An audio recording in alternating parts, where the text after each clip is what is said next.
ሰላም ጤና ይስጥልኝ አድማጭ ተመልካቾቻችን ለዕለቱ የያዝናቸውን ዋና ዋና ጉዳዮች ማሰማት እንጀምራለን። አብራችሁን ቆዩ። በኦሮሚያ ክልል አርሲ ዞን በምዕመናንና በአብያተ ክርስቲያናት ላይ የሚፈጸመው ጥቃት መቀጠሉ እስከ መቼ የሚል ሐዘን እንደፈጠረ የኢትዮጵያ ኦርቶዶክስ ተዋሕዶ ቤተ ክርስቲያን ፓትርያርክ ብፁዕ ወቅዱስ አቡነ ማትያስ ባስተላለፉት መልእክት አስታወቁ። ባለፈው እሁድና ሰኞ በምስራቅ አርሲ ዞን ውስጥ በሚገኙ የተለያዩ ወረዳዎች ውስጥ በታጣቂዎች በተፈጸሙ ጥቃቶች 13 የሚሆኑ ሰዎች ሲገደሉ አንድ የቤተ ክርስቲያን ደግሞ በእሳት የወደመ መሆኑና ሌላ ቤተ ክርስቲያን ላይ ዘረፋና ጉዳት መድረሱን የሀገረ ስብከቱ ሊቀ ጳጳስና ነዋሪዎች ገልጸዋል።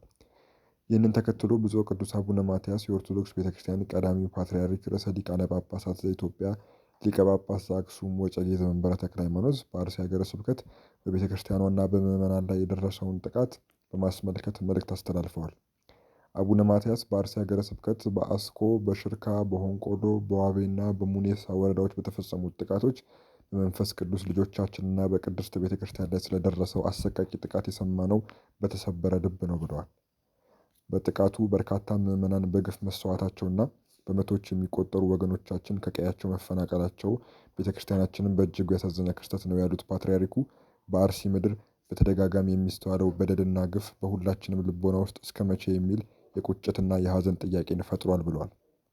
ቢቢሲ ያነጋገራቸው የአካባቢው ነዋሪዎችና የቤተ ክርስቲያኗ ምዕመናን ጥቃቱ እሁድ ዕለት ጀምሮ እስከ ሰኞ ድረስ የቀጠለ መሆኑንና ዕድሜያቸው ከ80 እስከ 25 ዓመት የሆናቸው ሰዎች በታጣቂዎቹ መገደላቸውን እንዲሁም ዝርፊያና የቤቶች ቃጠሎ መፈጸሙን ገልጸዋል። ጥቃቱ የተፈጸመበት የአርሲና ሶማሌ ክልል ጅግጅጋ አህጉረ ስብከት ሊቀ ጳጳስ ብፁዕ አቡነ ኤልሳ በጥቃቱ 13 ኦርቶዶክሳውያን መገደላቸውን ከ280 በላይ ምዕመናን መፈናቀላቸውንና የ101 ዓመት ቤተ ክርስቲያን መቃጠሉን የሟቾችን ስም በመዘርዘር አስታውቋል።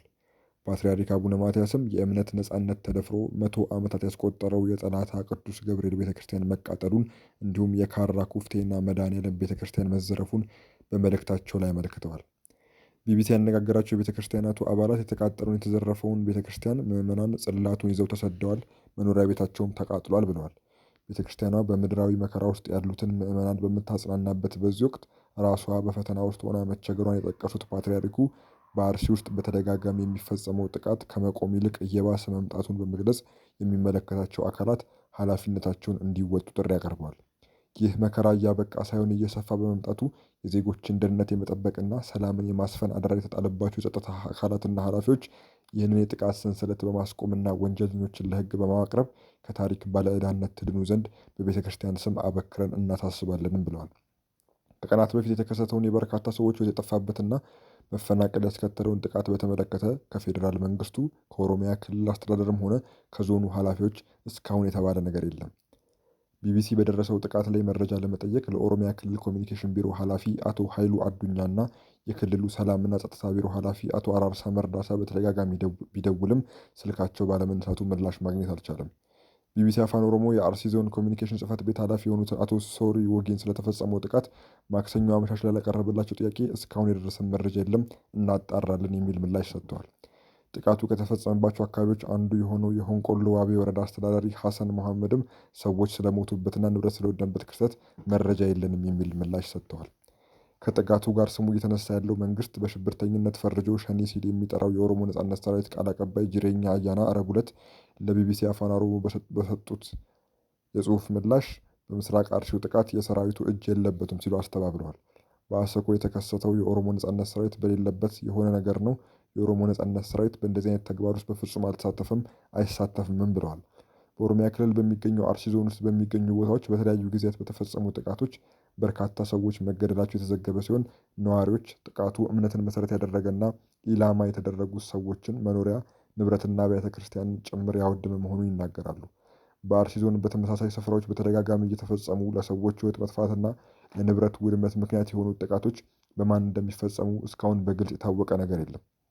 በተደጋጋሚ በሚከሰቱት ጥቃቶች የኦርቶዶክስ እምነት ተከታዮች ኢላማ እንደሚሆኑ ነዋሪዎች ከመናገራቸው በተጨማሪ እነሱን ከጥቃቱ ለመታደግ የሞከሩ የአካባቢው ነዋሪ የሆኑ የሌላ እምነት ተከታዮችም የጥቃቱ ሰለባ መሆናቸው ተዘግቧል። ባለፈው ጥቅምት ወር አጋማሽ ላይ በአካባቢው በተፈጸመ ጥቃት 25 ሰዎች ከተገደሉ በኋላ የኢትዮጵያ ኦርቶዶክስ ተዋሕዶ ቤተክርስቲያን ቅዱስ ሲኖዶስ በምዕመናኖቹ ላይ የሚፈጸመው ጥቃት እየተባባሰ መሆኑን በመጥቀስ መንግስት የዜጎችን በሕይወት የመኖር መብት እንዲያስከብር መጠየቁ ይታወሳል።